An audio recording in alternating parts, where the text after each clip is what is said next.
thinking about death and how that is going to encourage you to approach your day. Now, not focusing in on religion, but if you're just to look at life, for example, we have a brain inside our skull. We have a kind of jelly-like substance inside this bone structure, our head. And quite likely that when we die, that jelly-like substance just breaks down, erodes away, and we just fade into the garden if we're buried, and we just fade into the dirt as a dust, and then we just are forgotten about, right? That's realistically what is probably going to happen. And if you think back to, when we tend to think of the future and our lives, we tend to think, we tend to think there's, even if we're not religious, we tend to think like, there's something after. I'm not factoring in that there isn't something after. I'm not saying that there definitely isn't something after, but I'm saying we tend to always think, there's something after. We don't really sort of focus on like, okay, we just go into the ground. We just, if we get cremated, we just burnt away. And again, it's just a kind of dust. And then we're just in space, just in this rock in outer space as a space dust, and then gone for eternity. And when you actually think about that, and you think that actually could happen next week, and your brain can't even comprehend that. If you like think to yourself right now, what, next week I could be that like kind of space dust? Yes. Why? Well, you could have a car crash. That's quite unlikely. Yeah, but it still happens to some people, and that could be you. Well, so in a week, just space dust for eternity gone. Yeah.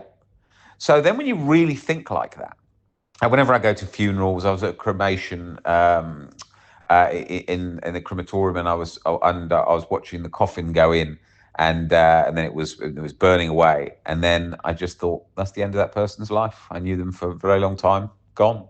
And you just think about it like that, and you then think, how much do you think about somebody in the 1300s, 1310, and their name and who they were? You don't. It's irrelevant. Same as you walk around a random cemetery somewhere in the world. You just forget about it. You just completely forget about it. The same as you forget about a dream that you had when you were 8, that random one dream that was in your head.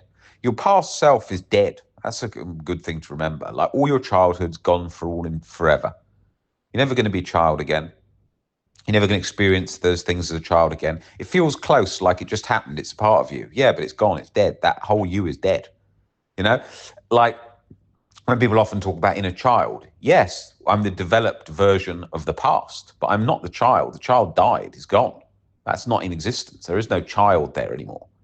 And that's key. Again, those things that people don't want to hear. People want to hear all comfy stuff like, yes, this exact child is still inside you, and then after life, everything you've ever wanted is comfortable forever and ever and ever and ever.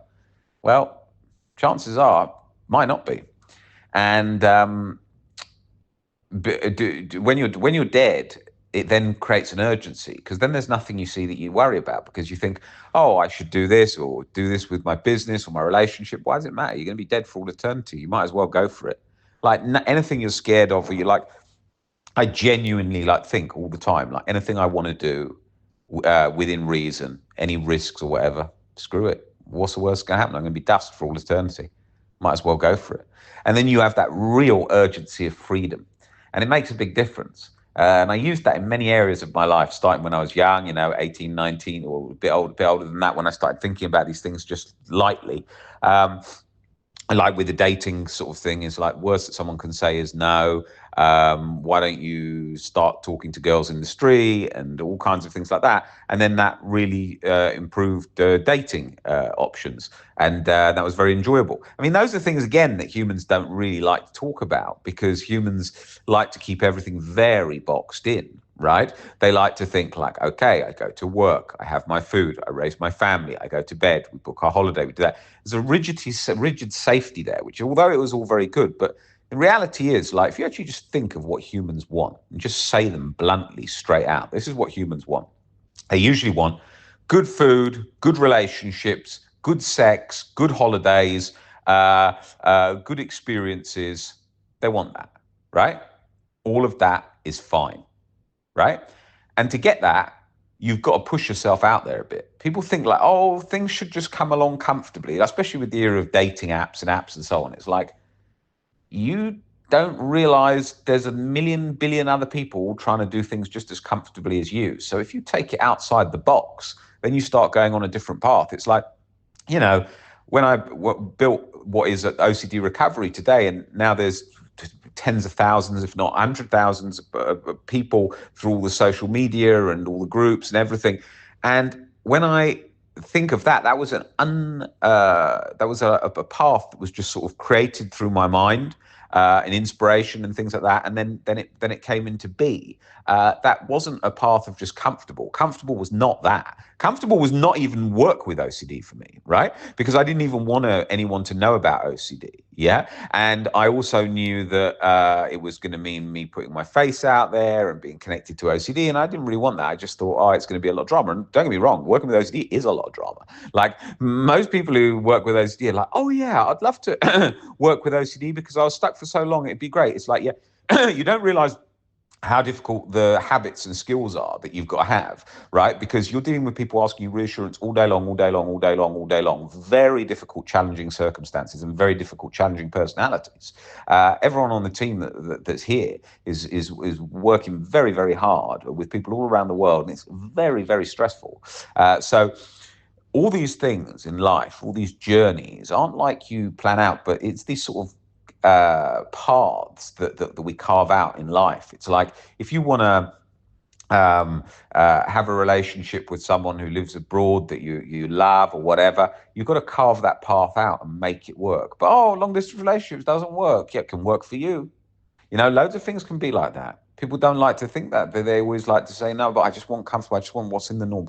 And then you get all the people today that are like, yeah, I want to be different. Yeah, but just by saying that, you're the norm because everyone wants to be different, right? So it's like all these big, sort of bro culture online that's like, yeah, I'm going to be different. I'm going to have a Lambo. I'm going to have all this money. It's like, yeah, you know, millions of people say that. That's not different. That's normal. It's normal to want to be different. Being different is completely different. Yeah, that's a completely different thing to wanting to be different, right? Most humans, if you say, do you want to be average? No way.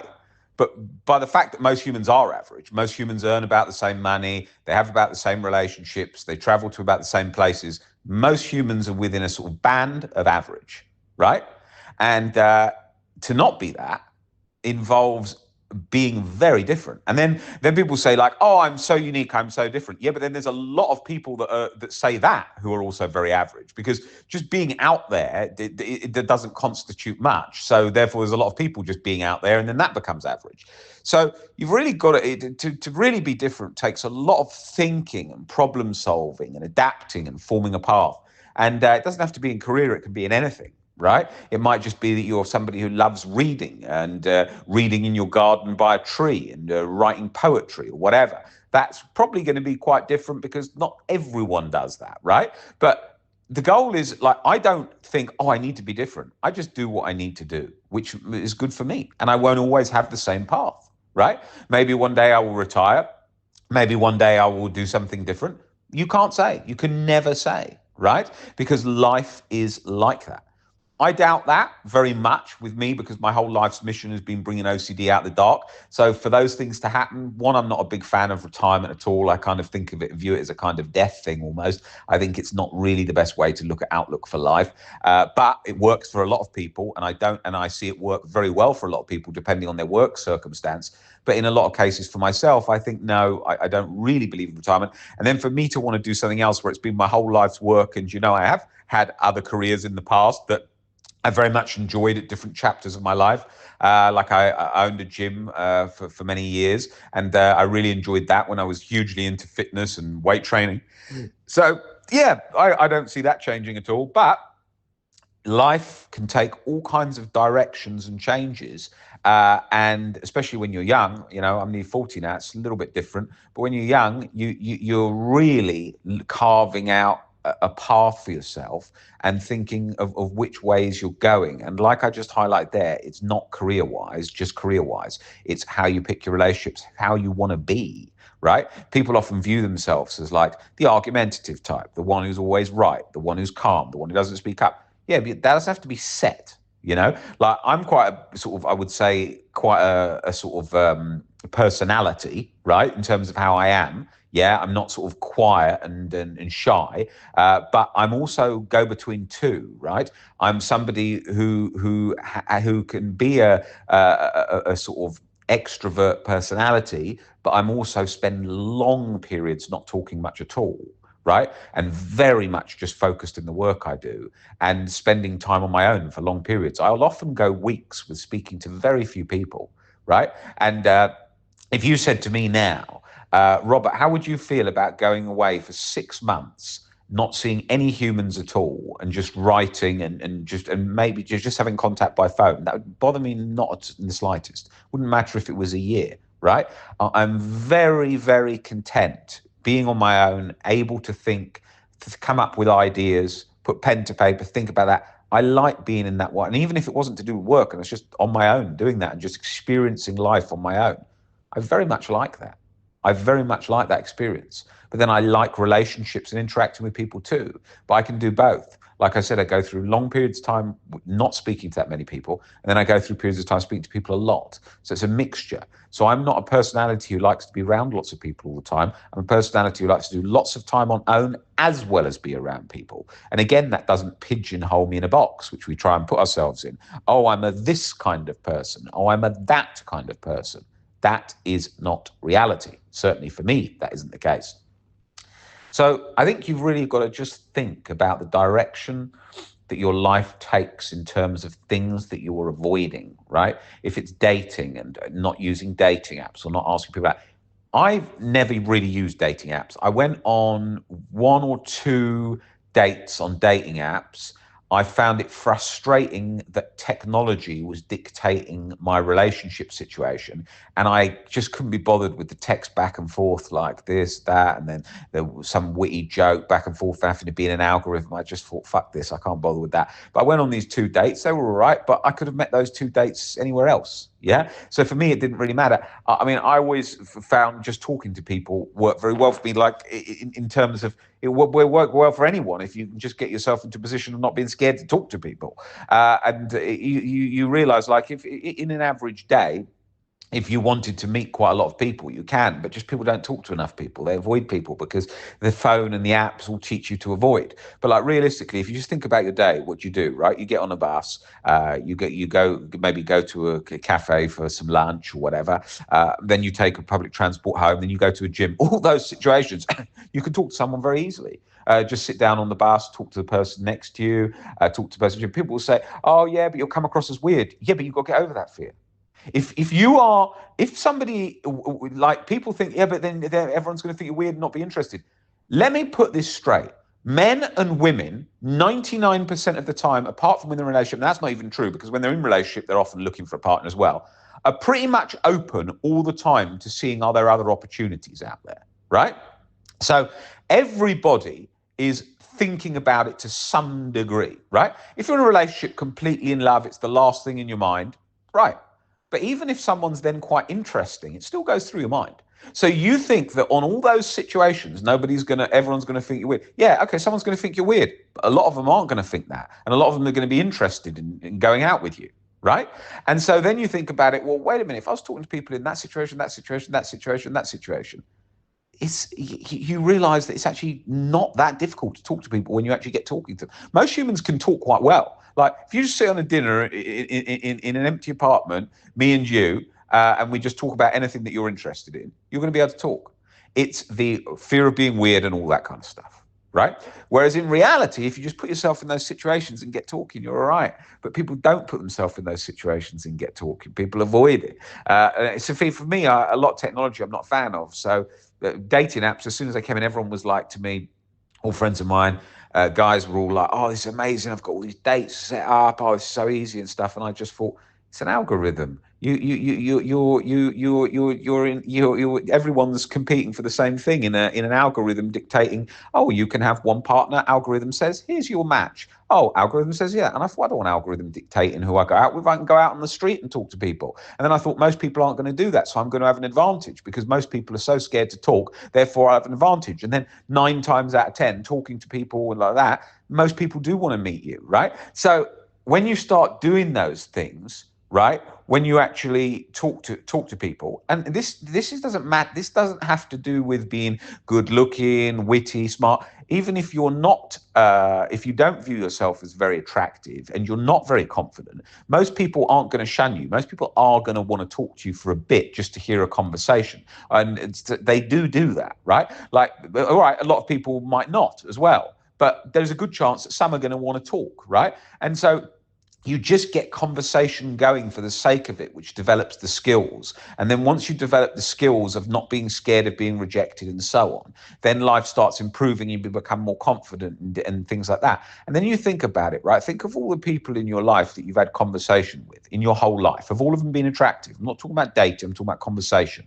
No, they haven't. Have you had interesting conversation with people that have been unattractive? Yes. Have you heard interesting stories from people that are unattractive? Yes. Well, therefore, that means that most human beings will actually engage in conversation, whether it's for a relationship or not, just to have conversation. So once you get better at conversation, then you're going to get able to talk to people. And that's what life is about, right? And life has changed now into this app-based world where everything's selection, right? When I used to go to the pub at 18, 19, everyone from work used to come.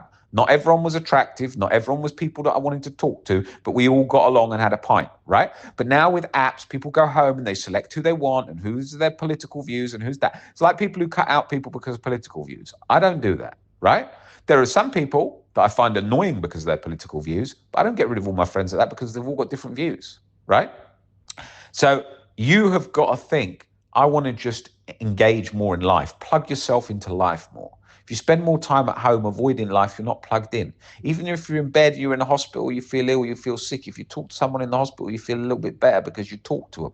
Now, I just said a moment ago, I can go long periods of time without talking, but that's because I'm also connecting into life. I'm connecting into the environment around me. I'm looking at the trees. I'm looking at the sky. I'm looking at the sun. I'm looking at the animals. There is a connection there too, right? And so it depends how you view the world. If you're depressed and you're at home and you're not connecting with the world at all, and you're just looking at the walls and thinking, my life's shit and I hate it and I hate how I feel, you're going to feel pretty shit. But then if you order a Deliveroo and the guy comes to the door and you talk to him for 5 minutes, you have a laugh and you get the food and then you wait for it the next day, now you've got interaction. Hence why old people who live on their own when they go to the bank take ages at the kiosk because they just want that 10 minutes to speak to the person because they don't speak to anybody. But then loneliness also comes down to your perspective of loneliness. I never feel very alone, even when I spend long times alone. Why? Because I'm very aware that there's so many great things to do in my mind. But when you're sick, and you're alone, then you can start to feel alone because you haven't got anyone around you to help you or to do different things. I remember once I had an injured foot and I could barely walk. Just to get the toilet, just to get some food was difficult. So all these things you become aware of. So I think the lesson of today is to plug yourself into life and don't let algorithms dictate your future.